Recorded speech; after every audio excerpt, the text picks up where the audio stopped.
¿Cuál es la cosa más espeluznante o más inexplicable que te ha sucedido y en la que todavía piensas hoy en día? Hace algunos años, estaba en el punto más bajo de mi vida, varias personas cercanas habían muerto de forma repentina, sufría acoso constante en mi trabajo y sentía que todo a mi alrededor se desmoronaba. No era solo depresión, era una desconexión total con la vida, al grado de no querer despertar un día más, así que lo planeé todo. Compré un boleto de avión de solo ida, pastillas para dormir y escribí varias cartas de despedida, pero el día en que iba a cumplir mi plan ocurrió un accidente terrible en la autopista hacia el aeropuerto. Fue cerrado en ambas direcciones y decidí esperar en un bar cercano, pidiendo una cerveza en la terraza, donde un hombre se me acercó para preguntarme si podía sentarse conmigo. No me importó, le dije que sí, y fue entonces que comenzó a decirme que lo que estaba por hacer era un terrible error del que me iba a arrepentir, que sentía mi dolor pero también percibía que me esperaba una vida increíble, que mi historia no debía acabar así, lo cual me desconcertó porque jamás le dije nada de lo que había planeado ni lo había visto antes en mi vida, pero me pidió que le entregara mis llaves y mi cartera, prometiéndome que me los devolvería después de escucharme. Entonces me abrí por completo con ese desconocido y le conté todo, mis traumas, mis pérdidas, mi sufrimiento, y como tenía la intención de volar hasta un cementerio al otro lado del país donde estaba enterrada mi familia para quitarme la vida ahí mismo, y él simplemente escuchó. Luego sacó un encendedor, me pidió que sacara las cartas de suicidio y me ayudó a quemarlas mientras me decía que yo valía mucho, que debía terminar mi bebida e irme a casa a dormir, porque mañana iba a estar bien, y por alguna razón, le creí, y cuando me devolvió mis cosas, me fui, abracé a mi familia y dormí como no lo hacía en mucho tiempo. Al día siguiente empecé de nuevo, busqué terapia, cambié de empleo y trabajé en mí mismo. Y hoy estoy en un lugar increíble en mi vida, tan lejos de aquel momento oscuro que cuesta creerlo. Nadie en mi entorno sabe lo cerca que estuve de quitarme la vida, pero aquel extraño sí lo supo, me entendió y me salvó, sin decirme siquiera su nombre, sin que volviera a verlo nunca más, y hasta hoy sigo pensando en él, en ese día aleatorio de septiembre, en una terraza cualquiera, donde un desconocido salvó mi vida. Hasta el día de hoy, hay un niño de mi clase que nadie más recuerda. Tengo muy claro que jugaba con él en el kinder y éramos prácticamente inseparables, pero como un mes después de regresar de las vacaciones de Navidad, simplemente desapareció y nadie más parecía recordarlo, ni los maestros, ni los compañeros, absolutamente nadie. Incluso le pregunté a la consejera escolar si él estaba bien, y aunque me tomó en serio y revisó los archivos por si se había transferido a otra escuela, no encontró nada en los registros, como si nunca hubiera existido, y desde entonces, al menos una vez al mes, no puedo evitar pensar en él. Cuando tenía 13 años me mudé al cuarto de mi hermano, ya que era una extensión de la casa original con baño propio y mucho más amplio que mi antigua habitación. Antes era una pequeña caja con la entrada al ático, pero fue ampliado hacia afuera, aunque la entrada al ático quedó abierta permanentemente, con una escalera metálica inclinada hacia arriba que siempre está ahí. Pocas semanas después de mudarme, empecé a despertar a mitad de la noche y ver una figura observándome desde lo alto, con una cabeza blanca parecida a un cráneo y un cuerpo negro sin forma, que lentamente se deslizaba hacia el pie de mi cama y se quedaba ahí mirándome hasta que me movía, momento en que se hundía en el suelo. Y aunque asumí que era parálisis del sueño, no quería salir de ese cuarto que tanto había deseado, así que nunca hablé del tema con nadie y, con el tiempo, las apariciones se hicieron menos frecuentes, hasta que 8 años después, durante una reunión familiar, mi hermano mencionó en tono entre broma y susto que cuando vivía en ese cuarto solía tener un demonio de parálisis del sueño y al describirlo, era exactamente lo mismo que yo había visto, lo mismo, detalle por detalle. Y lo más inquietante es que ninguno de los dos le había contado a nadie mientras ocurría, por lo que no tenemos ninguna explicación de por qué experimentamos exactamente la misma cosa en ese cuarto, al que por cierto, he regresado ahora que volví de la universidad por la pandemia y donde esa oscura abertura en el techo sigue ahí, en la esquina de mi habitación. Estaba repartiendo periódicos en mi ruta habitual cuando un cliente de toda la vida se detuvo junto a mí en su auto y me pidió que le entregara su ejemplar del día de una vez porque se iría de viaje por un buen tiempo. Le di el periódico, como siempre, y seguí mi camino, omitiendo su casa al continuar la entrega. Al día siguiente, mientras iba de casa en casa cobrando las tarifas semanales, en esos tiempos aún se cobraba en persona, no había pagos por internet, llegué a su domicilio para cobrarle y fue su esposa quien abrió la puerta, quejándose de inmediato porque, según ella, el día anterior no le había dejado el periódico, así que le expliqué que su esposo me lo había pedido directamente desde su coche, que me dijo que se iría de viaje y se lo di en ese momento, pero al escucharme, ella rompió en llanto y me dijo que eso no podía ser posible, porque su esposo había fallecido un par de semanas antes. Han pasado casi 30 años desde entonces y aún pienso en aquel momento. Porque sé perfectamente lo que vi y viví ese día, pero no tengo ninguna explicación lógica para ello, y la verdad, todavía me pone los pelos de punta. No creo haber hablado de esto con nadie porque aún me duele recordarlo, pero sentí que quería compartirlo aquí.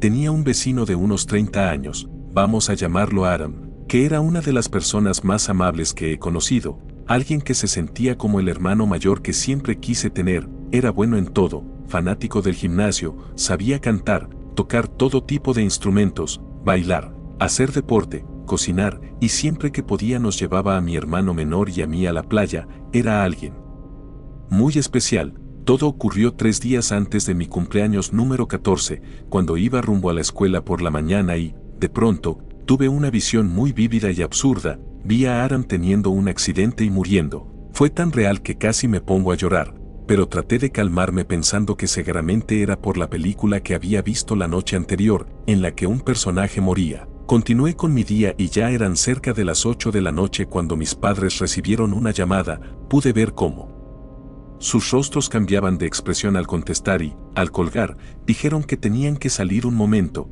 pero volverían pronto. No entendía del todo qué pasaba, pero sentía en el fondo que algo estaba mal, y al día siguiente desperté con la peor noticia de mi vida. Adam había muerto, había tenido un accidente muy grave la noche anterior y falleció en el acto. No sabía cómo reaccionar, porque justo unas horas antes de su muerte, había tenido ese mal presentimiento que no puedo sacarme de la cabeza.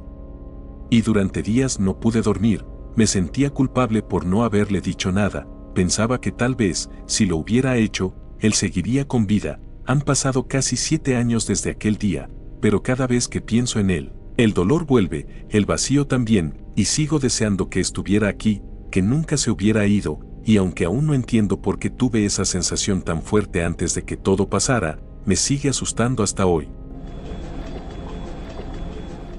Una noche, mientras regresaba del trabajo manejando tarde desde el hospital, noté algo extraño.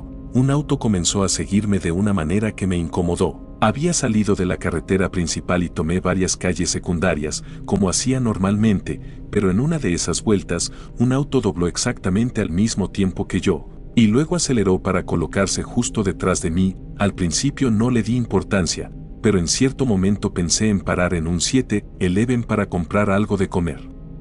Así que encendí la direccional derecha, aunque luego recordé que tenía comida en casa y apagué la señal. Lo perturbador fue que el coche detrás de mí también encendió su direccional derecha, y también la apagó justo cuando yo lo hice. En ese instante sentí un escalofrío, así que volví a encender mi direccional derecha y ellos hicieron lo mismo, pero cuando llegamos a la siguiente intersección, con mi señal aún puesta, giré inesperadamente a la izquierda, y el otro auto también giró a la izquierda. Comenzó entonces una especie de juego extraño donde tomé varias vueltas sin sentido, solo para ver si seguían detrás, y sí, lo hacían. Así que decidí entrar a un callejón sin salida que conocía para poder dar la vuelta y observar quién estaba siguiéndome, pero cuando llegué al fondo, el auto se detuvo bruscamente antes de que pudiera acercarme. Hizo una rápida maniobra de reversa y salió a toda velocidad, sin que alcanzara a ver quién era, y hasta hoy, no tengo ni idea de quién me seguía ni por qué. Trabajé durante un tiempo en un asilo cuidando a pacientes con demencia y algo muy extraño comenzó a ocurrir. Todos los pacientes del pasillo en el que yo trabajaba solían robar cucharas durante la cena para dárselas a los niños, porque según ellos, les gustan las cosas brillantes. La situación se volvió tan común que, una vez por semana, tenía que ir cuarto por cuarto recolectando cucharas escondidas, y aunque les preguntaba constantemente quiénes eran esos niños, nunca me daban una respuesta clara. Solo cosas como ellos viven aquí, se quedan afuera en la nieve y miran por las ventanas o son mis amigos que vienen a visitarme. No sería tan inquietante si solo lo dijera uno o dos, pero lo hacían todos los que aún podían hablar con cierta claridad, como si compartieran una misma alucinación, o peor, una misma realidad que solo ellos veían. Lo más aterrador ocurrió una madrugada a las 3 de la mañana, cuando una de mis pacientes comenzó a gritar desesperadamente. Corrí a su habitación pensando que algo grave pasaba, pero al llegar la encontré acostada, aparentemente bien, así que le pregunté qué había sucedido, y con la voz temblorosa me dijo: ese niño está otra vez aquí y no quiere salir de mi closet, tengo miedo. Y honestamente, yo también tenía miedo. Dolores, ¿qué demonios estaba pasando ahí? Tenía unos 7 u 8 años cuando fui a una fiesta de inauguración en la nueva casa de mis tíos, que no era nada lujosa, solo una casa móvil de clase media baja en Carolina del Sur, con una reunión sencilla, la familia, algo de barbacoa en el patio trasero, vasos rojos de plástico y todas las cajas aún apiladas en el garaje sin desempacar, excepto por los muebles, que ya estaban colocados. Ese día estaba jugando con 2 primas y una amiga de ellas, inventando un juego de fantasía donde fingíamos ser princesas, mientras todos los adultos estaban afuera bebiendo, y lo recuerdo bien porque dentro de la casa solo estábamos nosotras 4, nadie más. La casa tenía una distribución muy simple. Al entrar por la puerta principal estaba la cocina, luego la sala y después un pasillo con el baño y los cuartos. Yo estaba sola en la sala, sentada en el sillón, que en el juego era el cuarto de las princesas. Mientras las demás fueron por botanas, y sin previo aviso, escuchamos un grito femenino. Agudo, desesperado, un chillido horrible que salió desde el baño, tan claro, tan fuerte y tan aterrador que me hizo brincar del susto, y en ese instante mis primas y la amiga corrieron desde la cocina y me miraron confundidas, y juntas corrimos al baño, pero no había nadie, absolutamente nadie, ni un objeto fuera de lugar porque casi no había nada desempacado, solo papel higiénico, y justo cuando estábamos saliendo, entraron unos 3 adultos por la puerta trasera diciendo que ellos también lo habían oído, que venía claramente desde dentro de la casa, así que no podía haber sido ninguno de ellos. Con el tiempo todos hemos intentado convencernos de que fue una broma pesada, pero para que eso fuera posible, alguien tendría que haberse metido al baño sin que yo lo viera desde el sillón, gritar, salir sin que ninguna de las 4 niñas lo notara, huir por una ventana que estaba cerrada desde dentro y, además, salir por la puerta trasera sin ser visto, cosa que es prácticamente imposible. Y para colmo, mi tío revisó toda la casa buscando si había algún altavoz escondido, pero no encontró nada. Los adultos creen que una de nosotras gritó y mintió, y nosotras creemos que fue algo sobrenatural o quizá un truco de los adultos, pero lo más raro de todo es que después del incidente, el ambiente en la fiesta cambió por completo, nadie reía, todos estaban tensos, confundidos, y no había ni una pizca de esa actitud juguetona que alguien tendría si hubiera hecho una broma de ese tipo. Porque ese grito fue real y fue espeluznante. En mi último año de universidad vivía en una casa de 4 habitaciones, con una planta baja y 2 pisos superiores, cada uno con 2 cuartos. Mis amigos ocupaban las habitaciones del primer piso. Yo vivía en el segundo, y el cuarto junto al mío estaba vacío porque el chico que lo había rentado se quedaba siempre en casa de su novia. Creo que ni una sola vez durmió ahí. Tanto mi habitación como la suya tenían unos pequeños compartimentos tipo ático en las esquinas, como espacios de acceso a zonas de almacenaje, y un día al regresar de clases me encontré con mis amigos discutiendo algo extraño. Aseguraban haber escuchado pasos provenientes de mi piso durante varias noches, siempre mientras yo dormía, y al parecer eran ruidos fuertes, pero yo nunca había escuchado absolutamente nada, así que me reí y, para demostrarles que no había nada, me ofrecí a revisar las pequeñas puertas del ático. Subimos todos juntos. Abrí la puerta del cuarto vacío y, justo en ese instante, la puertecita del compartimento en la otra esquina del cuarto se cerró de golpe sola, con un estruendo seco y fuerte, sin razón alguna para que hubiese estado abierta en primer lugar. Entramos en pánico. Agarramos unos cuchillos de la cocina y nos encerramos en uno de los cuartos de abajo, esperando a que llegara otro amigo con más valor para revisar el ático y las compuertas. Nunca supimos qué provocó esos ruidos ni por qué se cerró sola esa puerta, pero fue, sin duda, el momento más aterrador de todo el año que pasamos viviendo en esa casa. No creo en lo sobrenatural, pero hay un par de sucesos que ocurrieron hace más de 20 años y que aún recuerdo con total claridad. Una tarde, después del trabajo, manejaba por la autopista en una gran ciudad cuando mi coche se averió justo en el carril izquierdo, y casi de inmediato apareció un hombre que se ofreció a remolcarme hasta la siguiente salida usando una correa de remolque. Lo hizo sin dudar y me dejó en un lugar seguro, y cuando intenté darle algo de dinero en agradecimiento, lo rechazó amablemente y me dijo que, en vez de eso, hiciera algo bueno por otra persona. Una semana después, tras una inusual tormenta, salí del trabajo y me subí al mismo coche, ya reparado, cuando dos tipos de aspecto descuidado corrieron hacia mí diciendo que habían perdido su autobús y preguntándome si podía darles un aventón. No era precisamente la mejor zona de la ciudad y, siendo sincero, normalmente no habría aceptado, pero recordé las palabras de aquel buen samaritano: haz algo bueno por alguien más, así que les dije que subieran. Fuimos tomando todas las vueltas que yo hacía usualmente para llegar a casa y, casualmente, era también el camino que ellos necesitaban tomar, hasta que, al cabo de un rato, me pidieron bajarse, justo en el mismo punto exacto, en una ciudad con millones de personas, donde el otro hombre, una semana antes, había desenganchado mi auto y me había pedido que hiciera algo bueno por alguien más.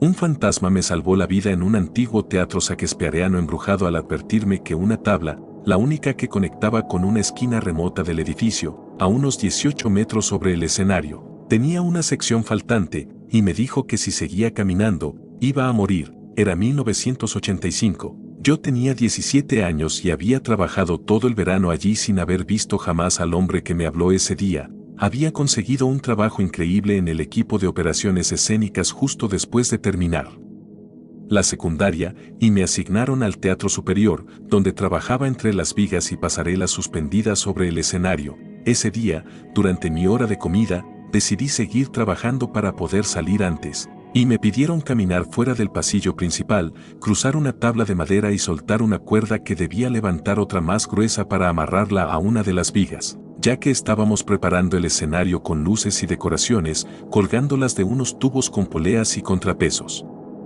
conocidos como drops. Al dejar la pasarela principal, pisé la tabla y aunque no veía bien el centro del edificio, sí distinguía una tabla elevándose del otro lado de la oscuridad, así que asumí que había una plataforma intermedia que la conectaba y avancé unos 4 o 5 pasos cuando, desde la penumbra, un hombre me detuvo. Con una voz firme y tranquila me dijo: gira lentamente. La tabla está incompleta. No hay luz. Consigue luz, y yo, con la típica actitud sarcástica de adolescente, respondí: fine. Me di la vuelta, regresé a la pasarela y bajé por la escalera hasta el escenario para buscar una linterna. Cuando mi jefe me vio, me preguntó por qué había bajado, y le conté lo del hombre con barba y gorro de lana que me dijo que faltaba una tabla, a lo que él, al principio, se rió y dijo: ¿cómo supiste eso? Cuando le dije que hablaba en serio, su cara cambió por completo, y me confesó que en 1954 un técnico había caído desde las vigas y murió al impactarse con el escenario. Creía que se llamaba John, y que en el 74 un asistente suyo también dijo haberlo visto, pero lo atribuyeron a que todos fumaban algo raro en esa época. Le pedí que subiera conmigo para comprobarlo, y al hacerlo, efectivamente, la tabla donde yo estaba terminaba abruptamente, sin conexión con la siguiente plataforma. Desde mi perspectiva inicial parecía que era una secuencia continua de tabla, plataforma, tabla, pero no, lo que había entre ambas era un vacío mortal. Las huellas del polvo mostraban claramente mis pasos. Deteniéndose justo al borde, un paso más y habría caído. Debajo de nosotros, colgando sobre el escenario, había un grueso telón de tela que bloqueaba completamente la luz desde abajo, y entre los pliegues horizontales del telón, un gorro de lana. Desde ese día, jamás he vuelto a pisar ese teatro. Tengo un recuerdo extraño que no siento como mío. Soy un niño pequeño vestido con traje y corbata. Estoy en una fiesta dentro de una enorme iglesia ceremonial o algo parecido, con muchas personas, hombres y mujeres vestidos con ropa negra elegante, todos formando un círculo en medio de la luz del día que entra brillantemente por las ventanas. En el centro del círculo baila una pareja de ancianos al ritmo de una música muy sofisticada y clásica, y yo trato de mirarlos entre las piernas de la gente, cuando de repente el hombre cae al suelo sin que haya disparos ni nadie lo toque, y justo en ese instante todos comienzan a gritar, la gente corre en todas direcciones, pero los hombres corren hacia él. Creo que fui pisoteado porque recuerdo estar tirado en el suelo y luego todo se vuelve negro. Eso es todo lo que puedo recordar. Es una imagen muy clara que ha quedado conmigo desde que tengo memoria, y me inquieta porque sé que ese recuerdo no es mío. Nunca fui a una fiesta elegante en una iglesia cuando era pequeño, y no sé qué le pasó a ese hombre porque me caí antes de poder verlo. Hace aproximadamente una década, manejaba desde el norte hacia el sur de California en plena madrugada, cansado y atravesando el Valle Central, un paisaje bastante monótono. Recuerdo claramente haber pasado junto a un viejo silo y al mirar el reloj del auto eran las 3:17 de la mañana, luego seguí conduciendo un poco más, pasé una torre eléctrica y el reloj marcaba 3:21. Parpadeé y me acomodé en el asiento, y para mi sorpresa, volví a pasar el mismo silo antiguo y el reloj había regresado a las 3:17. No podía creerlo, me quedé unos segundos mirando el reloj, y continué conduciendo un poco más, pasé nuevamente la torre eléctrica y el reloj volvió a marcar 3:21, no sé cómo ni por qué, pero había retrocedido unos 4 minutos en el tiempo. Hasta ahora no he vivido nada parecido ni antes ni después. Estaba en la fiesta de cumpleaños de mi mejor amiga, que celebraba sus 18 años en la casa de su hermano mayor, quien nos la había prestado. Somos musulmanes, así que no bebemos alcohol ni fumamos marihuana ni nada de eso. Éramos como 10 personas y la fiesta empezó a las 11 de la noche. A eso de las 3 de la mañana, uno de mis amigos dijo que se sentía mal y quería dormir. Entonces mi amiga le indicó a qué cuarto podía ir. Regresó rápido diciendo que no podía dormir ahí porque ya había un bebé dormido en la cama. Todos nos quedamos confundidos porque ninguno de nosotros era papá o mamá, ni el hermano de mi amiga. Decidimos ir a revisar y, para nuestra sorpresa, sí había un bebé. La cumpleañera intentó despertarlo tocándolo, pero no pudo, y aunque estábamos asustados, decidimos dejarlo. Regresamos a la sala y empezamos a preguntarnos de dónde habría salido ese bebé. Llamamos al hermano de mi amiga, todo, pero nadie supo nada. 30 minutos después, el bebé comenzó a llorar de repente, y les juro que nunca he tenido tanto miedo en mi vida. Todos corrimos al cuarto para tratar de calmarlo, le dimos de comer y se quedó dormido en unos 30 minutos. Regresamos a la sala y a las 5 de la mañana empezamos a limpiar la casa, cuando un amigo gritó, ¿dónde está el bebé? Paramos todo y fuimos al cuarto, pero el bebé ya no estaba. Había desaparecido como si nunca hubiera existido. Mi mejor amiga cumplió 23 años en diciembre pasado y hasta hoy seguimos sin saber de dónde vino ese bebé. Perdón por mi inglés, soy francés y hice lo mejor que pude. Cuando tenía unos 8 años, mi gatita Peter Chris, llamada así por un miembro de la banda Kiss porque era una atigrada gris, fue atropellada y murió. Estaba devastado porque la había rescatado junto con mi hermana mayor de una caja bajo la lluvia, y fue un milagro que mis padres nos dejaran quedarnos con ella y con su hermano, Miguel. Un día, después de la escuela, mi mamá me dijo que había ocurrido un accidente extraño y que mi gatita había muerto, y unos años después supe que la habían atropellado. Esa misma noche, mientras estaba acostado boca abajo en la cama, sentí como si ella estuviera amasando con sus patitas sobre mis piernas. Miraba hacia atrás para buscarla pero no veía nada, y cada vez que volteaba, la sensación desaparecía, pero volvía cuando me acostaba de nuevo. Hasta hoy sigo creyendo que era ella. En resumen, mi gatita murió atropellada, pero sentí su espíritu amasando sobre mis piernas. ¿Sabes cuando en días fríos respiras sobre el vidrio del carro y dibujas en el cristal? Pues un día entré a mi auto y, al mirar el parabrisas, vi unas pequeñas manitas de bebé dibujadas. Me pareció raro que alguien dejara que un bebé jugara justo en el vidrio de mi carro, y sentí la urgencia de tocar esas huellas, pero al hacerlo las borré. Lo más inquietante es que esas huellas estaban hechas desde el interior de mi auto, que estaba cerrado con llave. Sin duda, es el fenómeno más extraño, escalofriante y sin explicación que me ha pasado.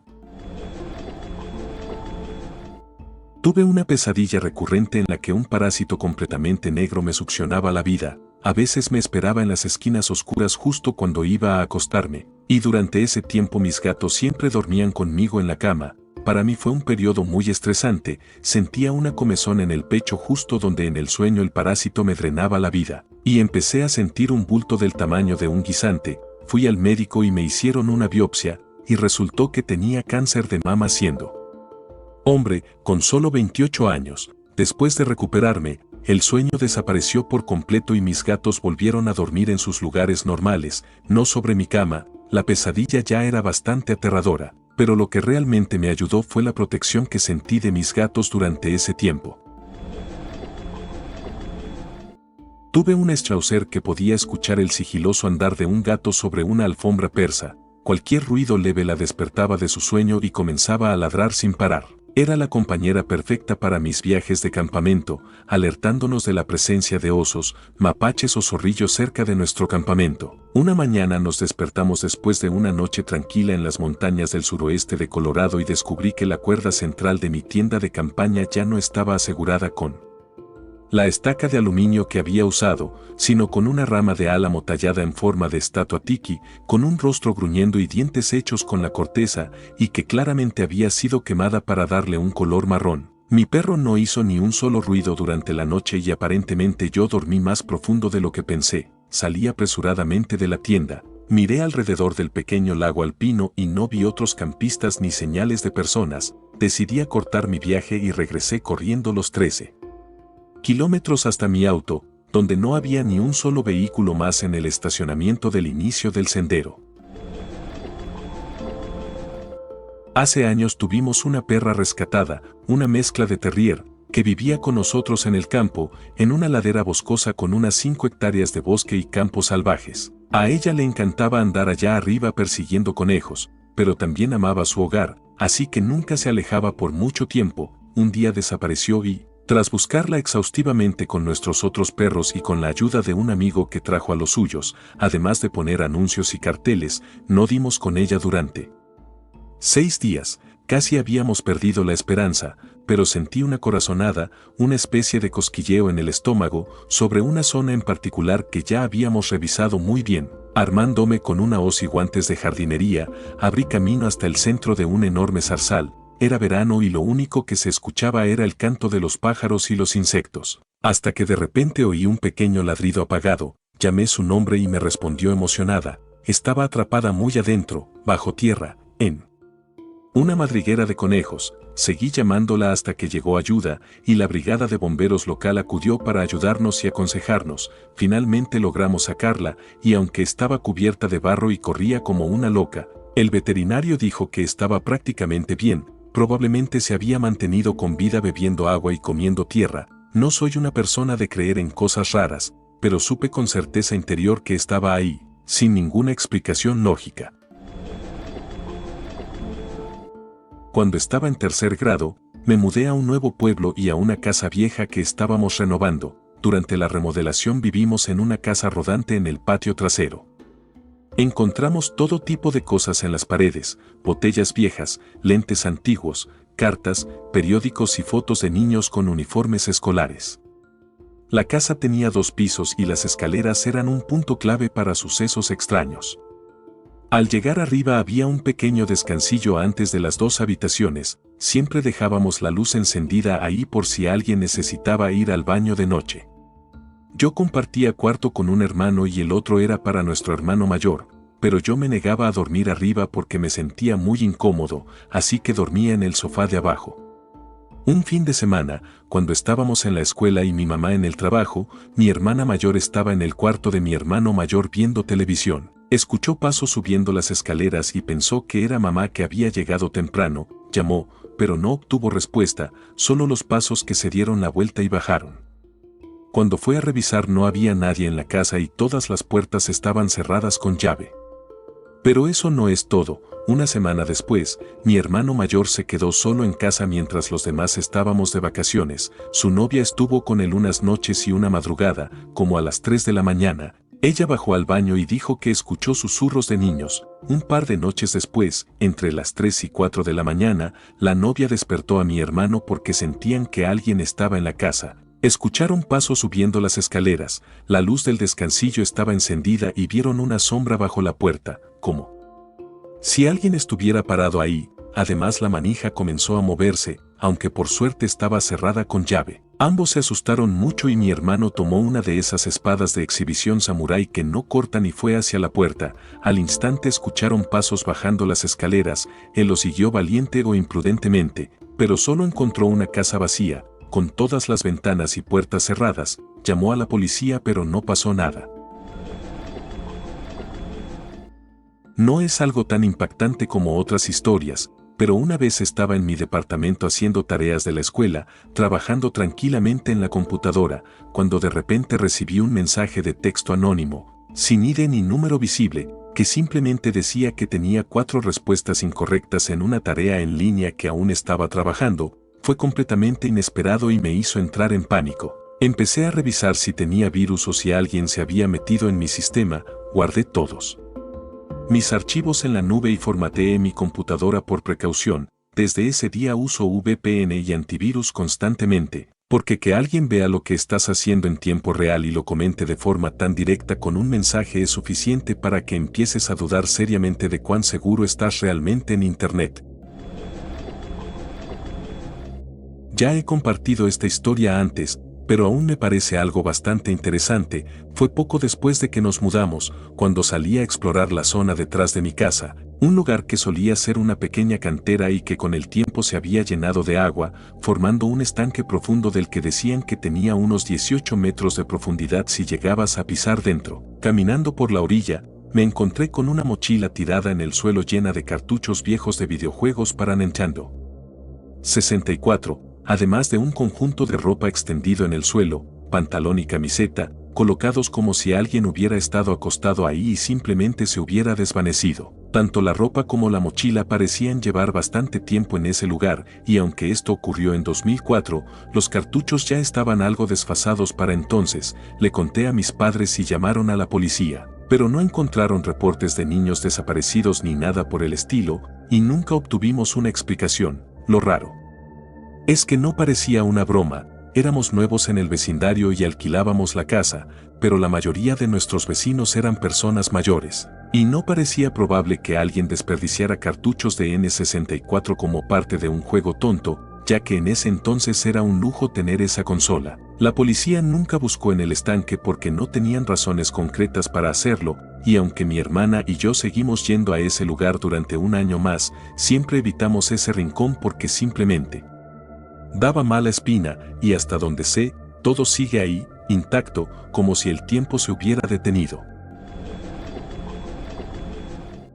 Me quedé dormida en el sillón de mi departamento en Detroit, en el piso 16 de un edificio alto. No era una zona peligrosa, pero sí estaba justo en la frontera internacional y eso la hacía propensa al tráfico de personas y actividades similares.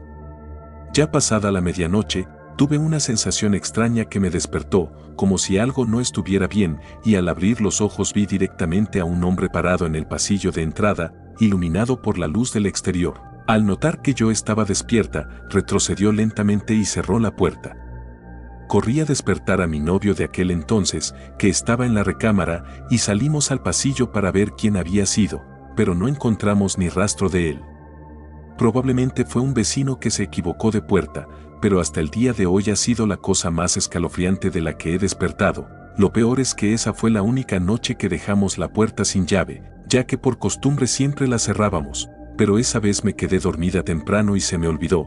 La idea de que esto haya ocurrido justo esa noche, y en un piso tan alto como el 16, me deja pensando, ¿fue realmente un vecino perdido? ¿Alguien probando picaportes al azar? Los sí me asustan mucho más que el suceso en sí.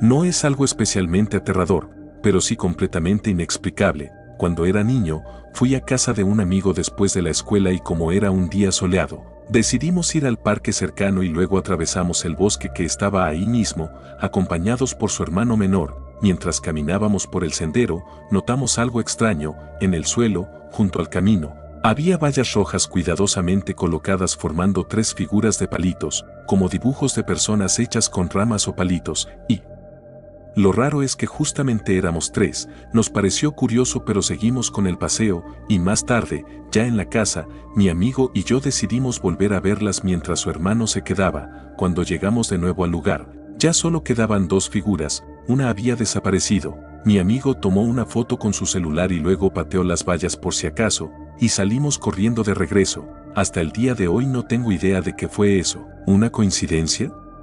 ¿Una broma de alguien que nos seguía? Nunca vimos a nadie más, pero ese detalle, 3 figuras, luego 2, me dejó una sensación que nunca he podido olvidar.